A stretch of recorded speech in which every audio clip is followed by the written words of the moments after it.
G'day guys, I'm Pyrotek and I'm back again with another Halo 5 Guardians beta video. In this video, I'm going to be examining the new maps and weapons that were introduced this week, as well as giving my opinions and thoughts on the game so far from a competitive view. I may also revisit points I've talked about previously if my opinions on them have changed during the time I've been playing the beta. Without wasting any time, let's get straight into it, starting with the new additions this week. The gameplay you're watching now is Slayer on Regret. If this map looks familiar to you, it's probably because it is. It seems that both the maps introduced this week, Eden and Regret, are actually remixes of Empire and Truth respectively. Regret is like a mashup of Midship from Halo 2 and Zealot from Halo Reach. The map plays quite well, however I feel like top mid has a little too much cover considering the advantage it provides. I'd love to see the lines of sight opened up a little more, especially in the middle of the map. I think this would provide teams with a better chance to make a comeback if a team had top control, as well as punishing players more for their mistakes. Regret featured a brand new weapon to the Halo series, the Hydra, which spawns at the bottom center of the map. The Hydra acts like a mini rocket launcher that fires slow-moving rockets with a fast rate of fire. Reloading the Hydra is similar to that of reloading the shotgun in previous Halo games.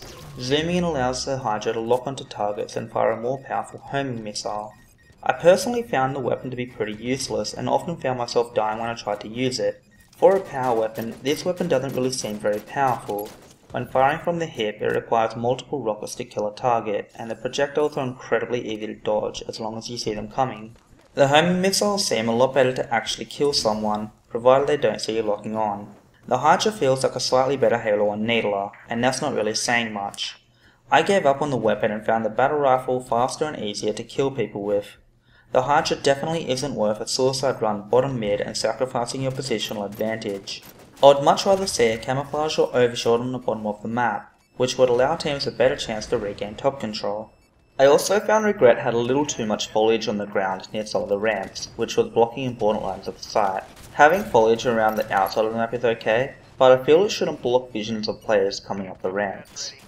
As for the new map Eden, if you spawned me with an M16 I could have sworn I was playing Call of Duty. This map has many problems. It's too big for 4-on-4 and there's no obvious position of power on the map. The map is too cluttered, has horrible line of sight, and worst of all, the map is so damn dark that playing blue team provides a significant advantage as your player models blend into the background. I think Empire played far better.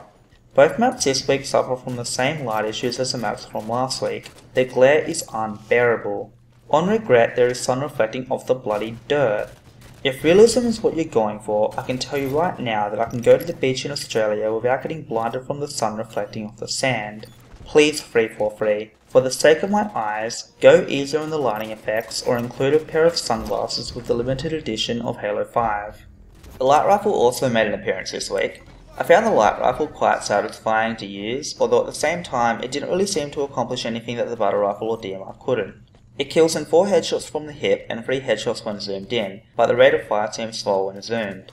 As I mentioned in a previous video, the aim down sight animations feel too slow and clunky, but with the light rifle this seems extrapolated even further.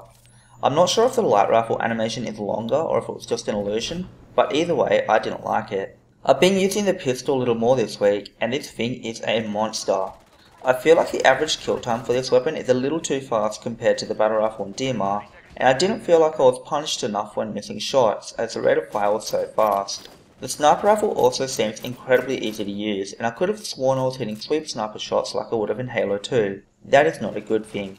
As I mentioned previously, the auto-aim levels are far too high and need to be reduced to Halo 1 levels if 343 is serious about making Halo a competitive title.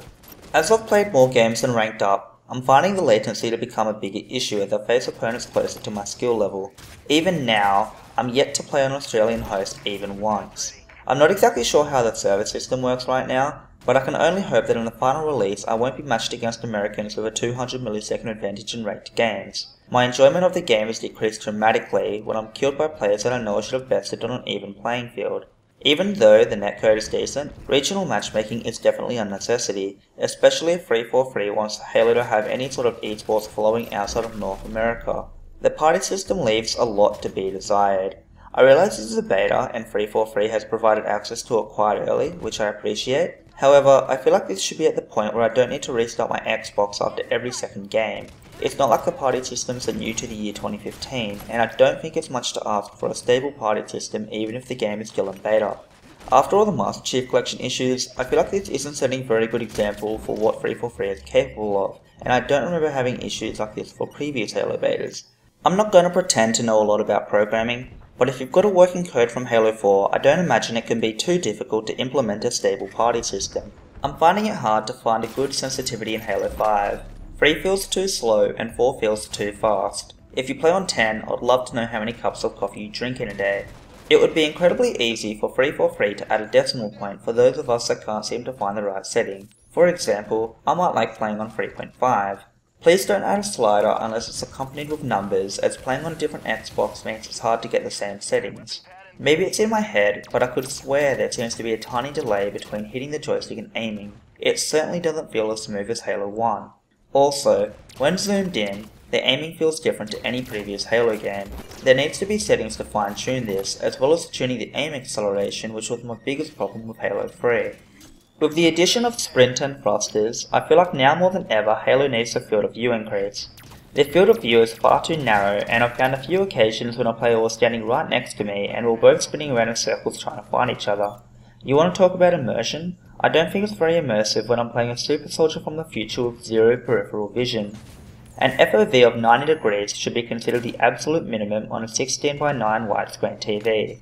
To give gamers out there an example, Counter-Strike provides an FOV of 106 degrees by default on a widescreen monitor. If you'd like to know more about field of view, I'll include an article in the description. If you want to argue that a narrow field of view feels more natural when sitting on a couch, I'd like to remind you that players generally aren't sitting on a couch playing on a 60-inch TV at an MLG tournament. They're sitting at a desk playing on a smaller monitor, and playing with a narrow field of view can give some players motion sickness. If 343 finds it hard to explain to a casual audience what field of view is, the options menu could simply ask what kind of TV the player is using, or how far they're sitting from their screen. This way, casual gamers aren't googling the difference between 75 and 90 degree field of view, and everyone gets to play the game the way they feel comfortable. If the Xbox One isn't capable of playing Halo 5 in a higher field of view, here's a suggestion. How about turning down on the lighting to allow for it? You're not going to tell me you'd rather sacrifice gameplay for fancier graphics, are you? Thank you very much for watching. I've got plenty more thoughts on the Halo beta, however these will need to come in another video in order for me to release content more frequently and keep my videos shorter. If you enjoyed my video, don't forget to like and subscribe. If you've got any questions or comments, please leave them below. Cheers guys!